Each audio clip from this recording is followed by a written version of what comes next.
Assalamualaikum warahmatullahi wabarakatuh. Pada video pembelajaran yang kedua ini, praktikum sistem distribusi dan SCADA, yaitu membahas mengenai instruksi dasar PLC. Untuk instruksi dasar PLC yang akan kita pelajari yaitu yang pertama ada instruksi keep, yang kedua ada instruksi counter, ketiga instruksi timer, keempat instruksi divu, dan yang terakhir adalah instruksi divd. Untuk instruksi yang pertama yaitu instruksi keep. Instruksi keep ini memiliki fungsi yang sama dengan rangkaian pengunci seperti yang ada pada bab 1 sebelumnya. Hanya saja instruksi keep memiliki sistem yang lebih sederhana karena hanya dibutuhkan satu blok saja untuk membuat instruksi keep tersebut. Baik, untuk lebih jelasnya dapat kita buat pada CX Programmer. Baik, kita akan mencoba untuk membuat instruksi keep. Untuk awalan, kita membuat kontak normal open sebagai kontak input penyalaan instruksi keep tersebut. Di sini kita akan menggunakan bit 0.00 dengan komen on.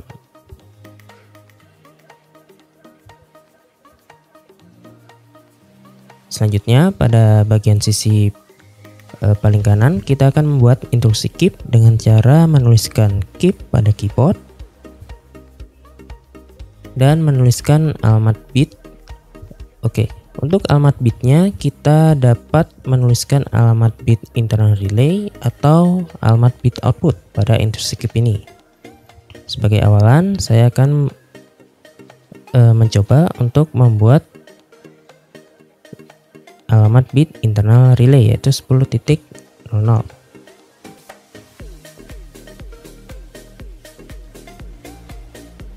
Nah, dapat kita lihat instruksi keep ini memiliki dua buah input, di mana untuk input yang atas ini adalah input untuk mengaktifkan instruksi keep, dan input yang kedua adalah input untuk mematikan atau mereset instruksi keep.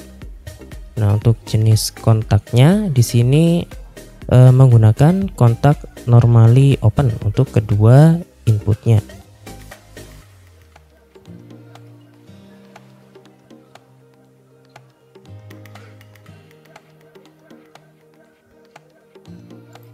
Nah, jika sudah selesai membuat instruksi keep, maka kita akan mencoba untuk mensimulasikannya dengan cara tombol shortcutnya yaitu Ctrl Shift plus W untuk simulasi pada aplikasi CX Programmer itu sendiri.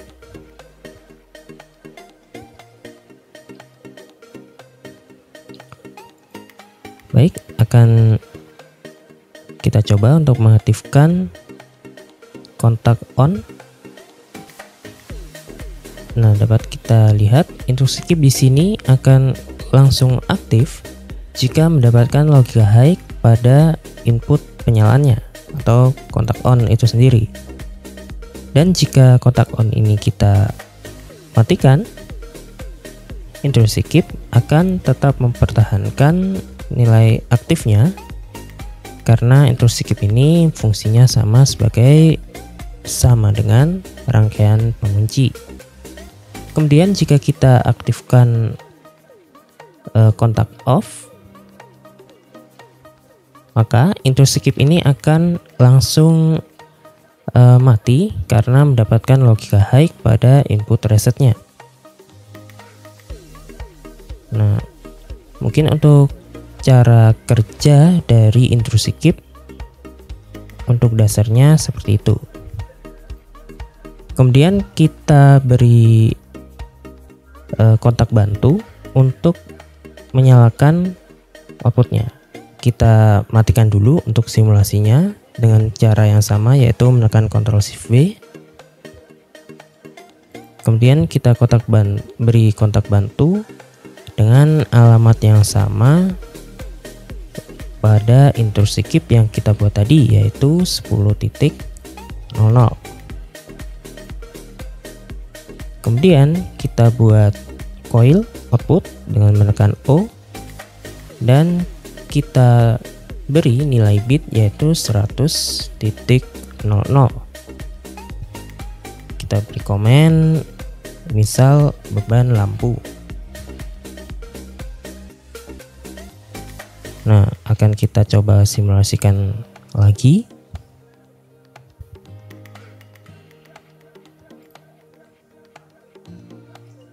Di sini kontak on akan saya coba bernilai high. Nah, maka intrusi keep akan aktif dan akan mengaktifkan lampu pada coil outputnya, karena lampu coil output ini terhubung dengan kontak bantu yang dialamatkan sama dengan intrusi keep, sehingga kontak bantu ini akan aktif atau mati sesuai dengan aktif atau matinya intrusi keep yang dialamatkan pada 10.00 itu sendiri. Selanjutnya, untuk mematikan lampu kita juga kita akan mengaktifkan intrusi kontak off ini, maka lampu akan padam.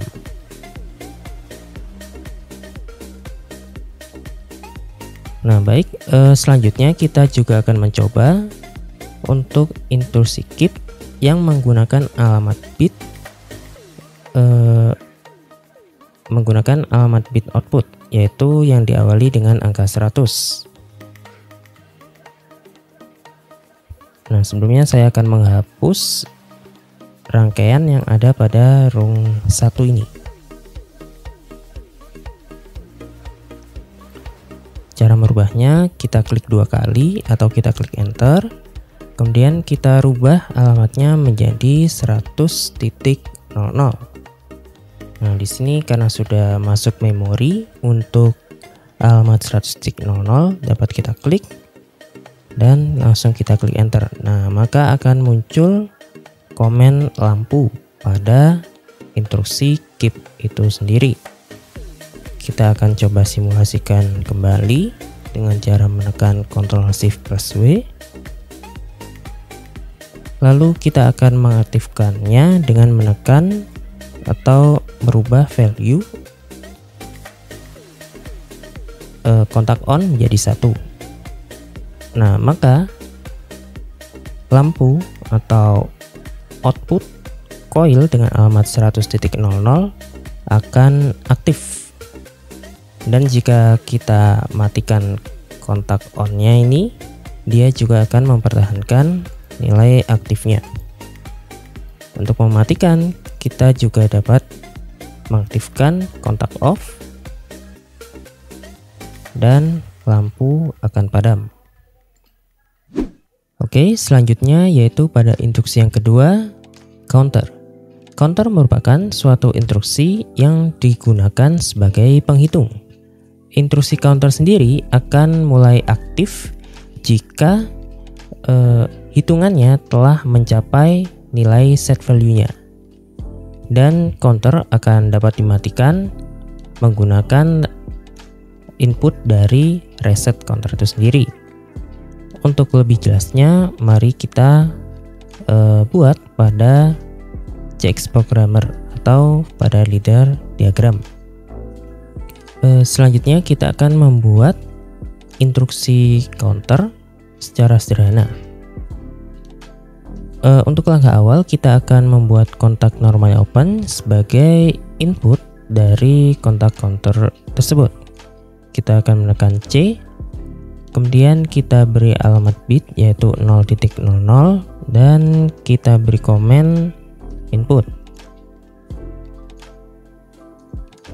Selanjutnya kita akan membuat intrusi counter dengan menuliskan CNT pada keyboard. Selanjutnya kita akan memberikan nomor untuk counter tersebut. Nah, karena ini masih counter yang awal atau counter pertama, kita beri angka 0 pada urutan counternya.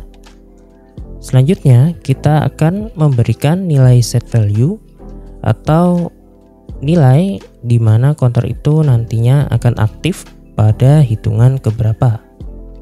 Nah, sebagai contoh di sini kita akan membuat nilai set value-nya yaitu 3. Nah, untuk membuat set value kita harus menuliskan nilai pagar terlebih dahulu, kemudian angka set value-nya. Nah, setelah terbentuk intrusi counter, di sini counter memiliki dua buah input, di mana input yang pertama ini adalah input untuk perhitungan counternya, dan input yang kedua ini adalah input untuk mereset counter tersebut.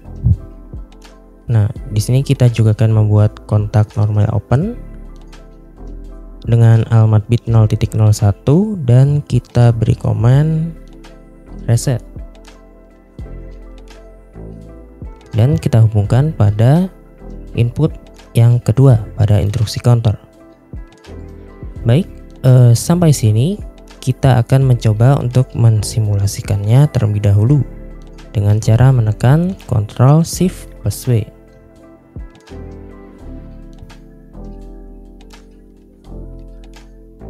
Nah, setelah terdapat warna hijau pada sisi inputnya, kita dapat mencoba untuk mengaktifkan kontak input pada alamat 0.00 ini. Nah, setiap counter ini mendapatkan sinyal input pada input yang atas, nilai BCD-nya selalu akan berkurang 1. Nah, karena tadi ini batasnya yaitu 3, maka setelah mendapat input yang pertama, dia akan mulai menghitung 1, sehingga nilai BCD-nya berkurang 1, yaitu menjadi 2. Kita coba tekan lagi.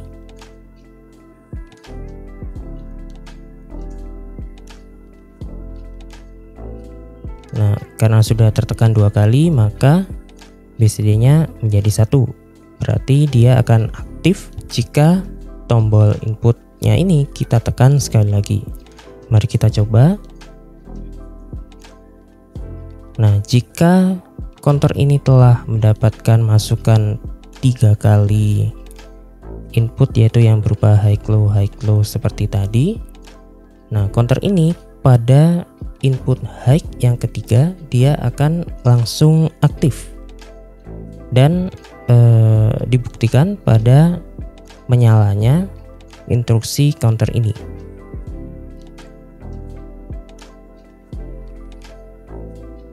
Nah, jika dia diberi masukan lagi, dia sudah tidak akan menghitung karena counter tersebut sudah dalam kondisi aktif. Selanjutnya, untuk mematikan counter ini, kita dapat mengaktifkan kontak reset yang telah dibuat sebelumnya. Kita akan coba aktifkan. Maka counter akan mati dan dia akan aktif kembali jika telah mendapatkan input sebanyak 3 kali hitungan seperti yang dilakukan sebelumnya. Baik, selanjutnya kita akan mencoba untuk memberikan output lampu pada intrusi counter ini. Nah, untuk intrusi counter sendiri, dia tidak dapat langsung diberi masukan bit berupa output karena di sini counter hanya memiliki nomor counter saja, sehingga untuk menyambungkan ke output atau coil output dia harus menggunakan kontak bantu. Nah, di sini kita akan mencoba membuat kontak bantu yang disambungkan ke counter 0. Nah, untuk kontak bantunya kita buat normally open dan kita tuliskan C0 atau C000. Selanjutnya kita beri komen, kita beri nama misal counter 1. Nah, kontak bantu ini telah tersambung dengan counter yang telah kita buat tadi, karena nomor dari counternya sama dengan nomor counter yang kita buat sebelumnya. Untuk membuat coil output, kita tekan O, kemudian kita buat pada alamat 100.00 dan kita beri komen lampu. Baik, sampai sini kita akan mencoba untuk mensimulasikannya kembali dengan cara menekan Ctrl Shift plus W. Baik, untuk simulasinya sudah berjalan dengan ditandai ada warna hijau pada sisi inputnya. Selanjutnya kita akan mencoba menekan tombol push button input kita akan mencoba menekan input ini sebanyak 3 kali.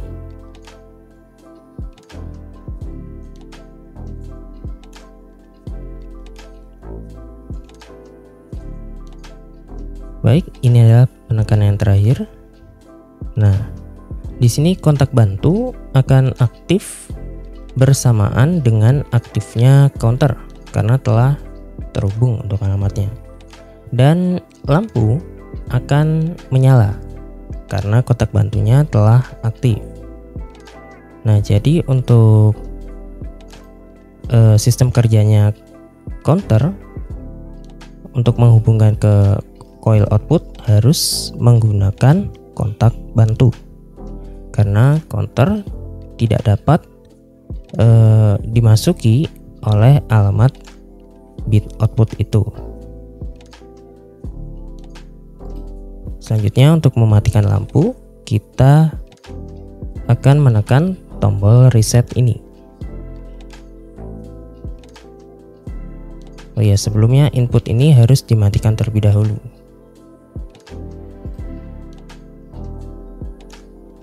Nah, dan lampu akan mati.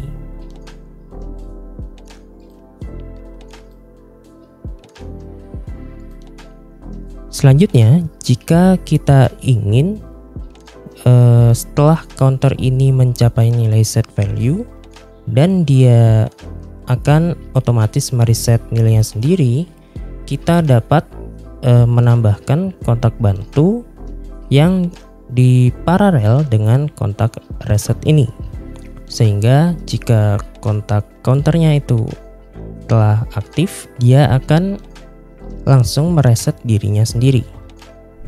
Oke, kita akan mencoba untuk menambahkan kontak bantu pada input resetnya ini, yaitu sama dengan kontak bantu yang kita buat pada alamat lampu ini. Kita tekan C, kemudian kita beri alamat nomor dari counter tersebut dan kita paralelkan dengan kontak reset. Nah, selanjutnya karena sistemnya seperti ini, maka kontak bantu atau counter ini akan aktif secara sekejap atau sepersekian detik dan dia akan langsung mati kembali. Nah, untuk mempertahankan agar lampu ini bisa tetap aktif secara terus-menerus, maka kita butuh rangkaian pengunci untuk menahan nilai aktifnya itu sendiri. Nah, jadi kita akan hapus terlebih dahulu untuk coil lampunya dan kita beri instruksi keep. Nah, di sini akan kita alamatkan alamat output yaitu 100.00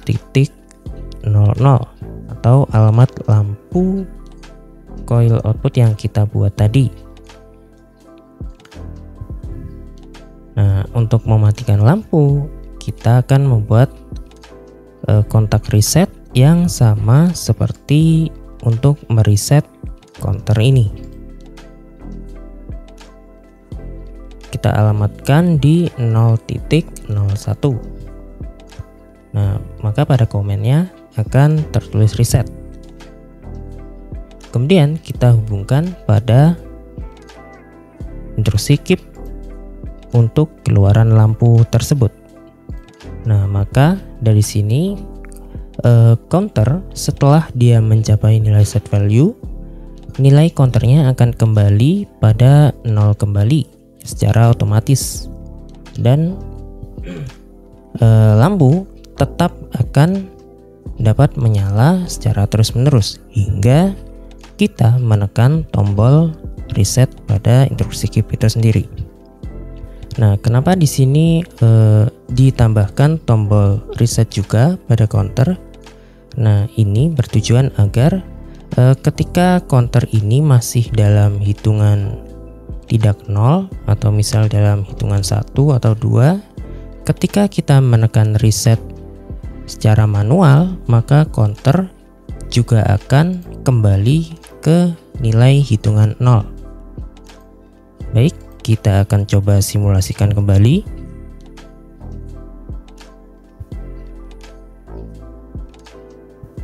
Nah, di sini kita akan mencoba memberi masukan 3 kali pada kontak input.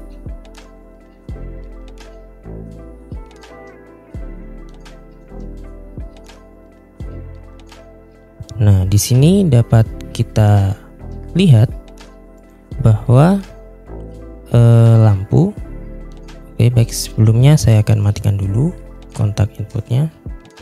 Nah, di sini counter dia akan otomatis kembali pada hitungan 3. Artinya counter telah mereset dirinya sendiri, dan lampu di sini menunjukkan bahwa lampu menyala karena telah mendapatkan input high meskipun sekejap, tetapi instruksi keep ini akan menahan nilai keaktifannya hingga kita menekan tombol reset yang ada pada input keep tersebut.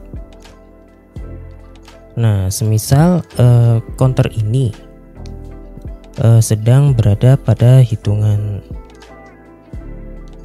kedua ya, atau kurang 2 lagi counter ini akan aktif. Nah, jika kita reset, menekan reset secara manual, nah maka lampu akan mati dan counter juga akan terreset kembali, sehingga semuanya dalam keadaan kondisi awal atau kondisi belum mendapatkan masukan sama sekali. Selanjutnya, instruksi yang ketiga yaitu instruksi timer. Timer merupakan suatu instruksi yang berfungsi untuk mengatur penyalaan output pada PLC sesuai kebutuhan. Instruksi timer sendiri ini akan bekerja terhadap waktu, di mana dia akan menghitung waktu secara mundur sesuai dengan waktu yang telah kita setting pada instruksi timer tersebut. Untuk lebih jelasnya, kita akan langsung menuju ke CX Programmer atau leader diagram. Selanjutnya kita akan mencoba membuat leader diagram sederhana mengenai instruksi timer. Untuk awalan kita akan coba buat kontak normally open dengan alamat 0.01. Kita beri komen button 1. Selanjutnya kita akan mencoba membuat instruksi timer dengan mengetikkan tim pada keyboard. Selanjutnya yaitu menuliskan nomor dari timer yang akan kita gunakan. Karena ini timer 1 atau timer pertama, kita tuliskan timer 0. Dan selanjutnya kita akan memasukkan nilai set value atau berapa lama timer itu akan bekerja. Misalnya kita buat waktu 5 detik, maka untuk penulisannya kita beri pagar terlebih dahulu, kemudian kita isikan nilai 50. Nah, di sini kenapa kita menuliskan nilai 50? Karena timer ini bekerja dengan dikalikan dengan 100 milisecond. Sehingga jika kita memasukkan 50, maka 50 dikali 100 milisecond hasilnya ialah 5 second atau 5 detik. Seperti itu.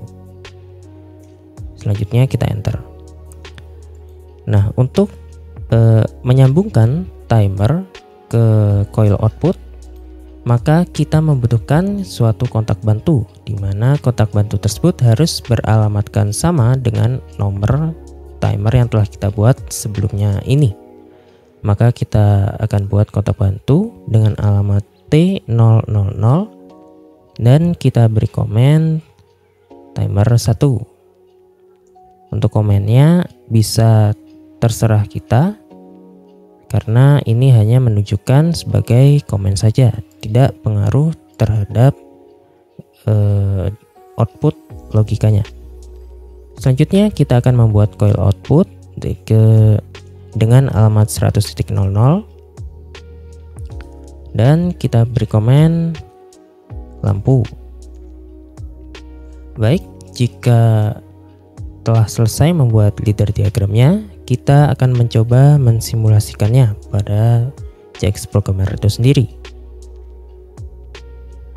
Baik, untuk inputnya akan saya beri logika 1 atau saya aktifkan buton satunya. Nah, di sini dapat kita lihat untuk nilai BCD dari timer akan mengecil. Karena awalnya tadi dari 50, maka mengecil seiring bertambahnya waktu. Nah, jika waktu telah memenuhi set value, artinya telah berjalan 5 detik, karena tadi saya masukkan 50, maka timer ini akan aktif dengan ditandainya berwarna hijau pada kotak timer ini. Nah, karena timer ini telah aktif, maka kotak bantu yang kita buat dengan alamat yang sama dengan timer ini akan aktif pula, sehingga lampu pada coil output akan aktif pula.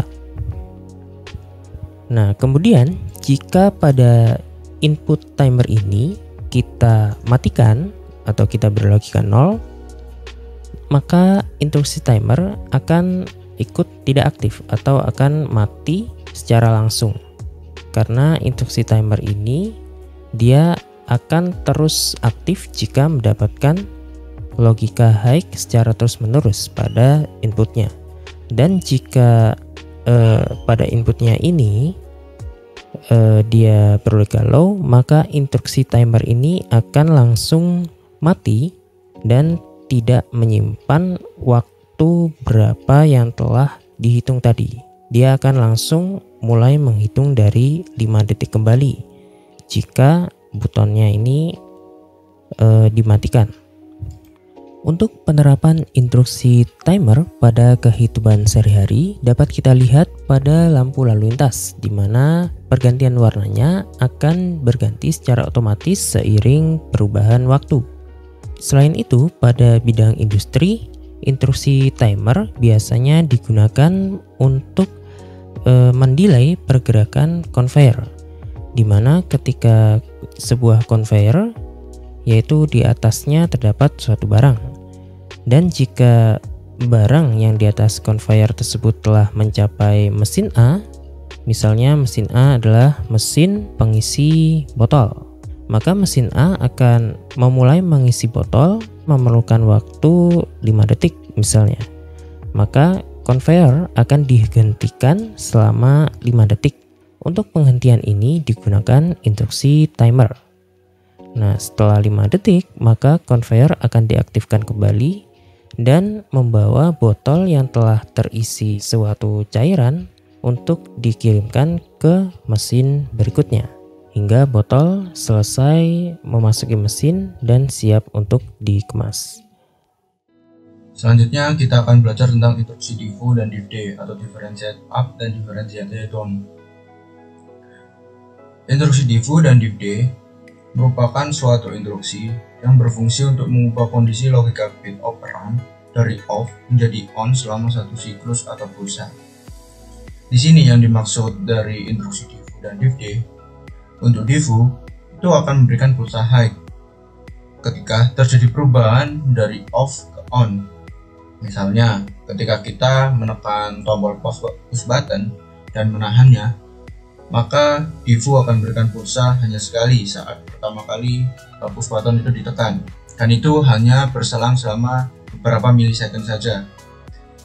Kemudian itu tidak akan berpengaruh terhadap berapa lama kita menahan dari push button tersebut.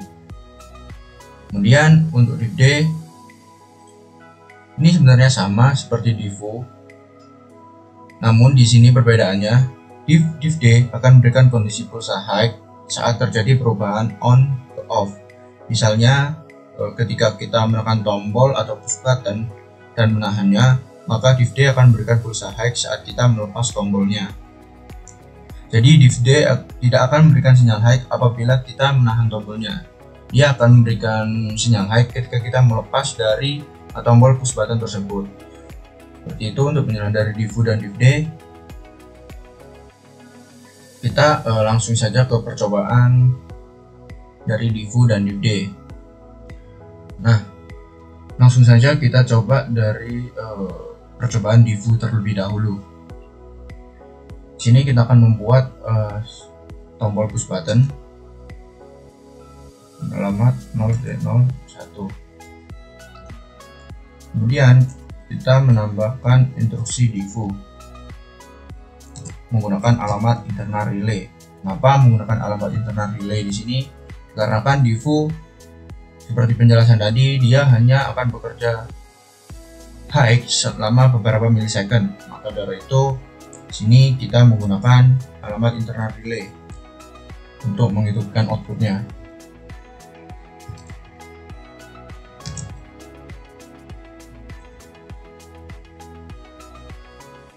Nah, dikarenakan Divu ini hanya bekerja beberapa milisecond, maka dari rangkaian ini diperlukannya rangkaian pengunci untuk bisa menahan dari outputnya tetap menyala gitu.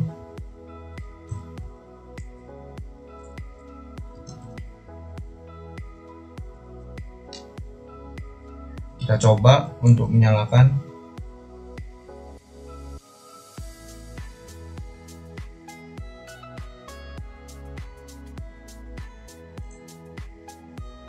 Kita coba untuk tombol push buttonnya ditekan. Nah, di sini dapat dilihat push button akan memberikan logika 1 ke Divu dan akan menyalurkannya ke alamat internal relay, dimana akan menyalakan dari outputnya lampu atau coil. Nah, di sini dapat terlihat bahwa Divu akan bekerja untuk menyalakan saja selama beberapa milisecond dan kemudian akan berubah lagi ke logika 0 dan ke logika 1 seperti itu. Nah, untuk mematikan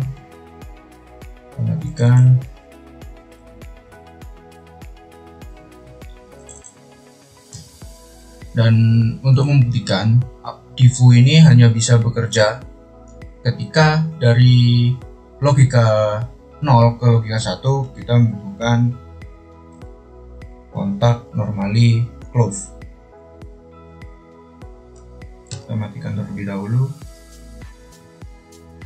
Nah, di sini kita memberikan kontak normally close dengan alamat 0.002.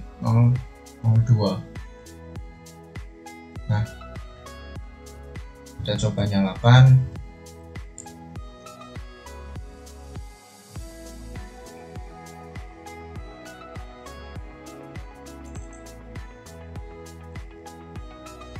Nyala.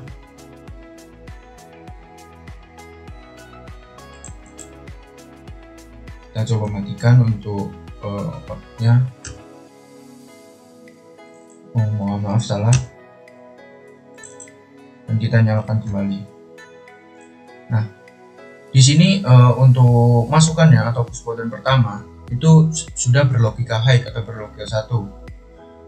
Dari penjelasan yang awal bahwa Divu hanya bisa memberikan logika high itu hanya dari off ke on. Nah, ini kita coba dari on ke off apa bisa. Kita coba matikan.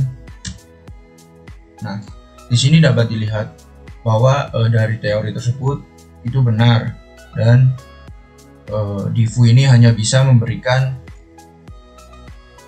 dari logika 0 ke logika 1 untuk menyalakan dari sebuah output. Selanjutnya kita akan mencoba membuat rangkaian untuk div D. Pertama kita buat untuk push buttonnya,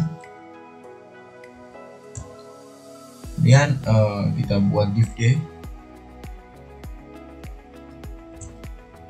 dan di sini kita tetap memakai alamat internal relay dikarenakan diffu dan div D itu sama-sama tidak akan bisa menahan atau hanya berjalan selama beberapa milisecond saja.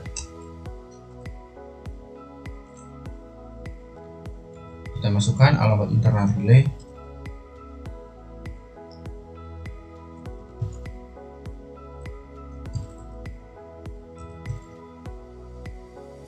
Nah, di sini kita juga memerlukan rangkaian pengunci agar dari div D tidak mematikannya secara langsung. Div D kan hanya bekerja beberapa milisecond saja. Ini kita memasukkan kontak kunci. Nah, langsung saja kita coba.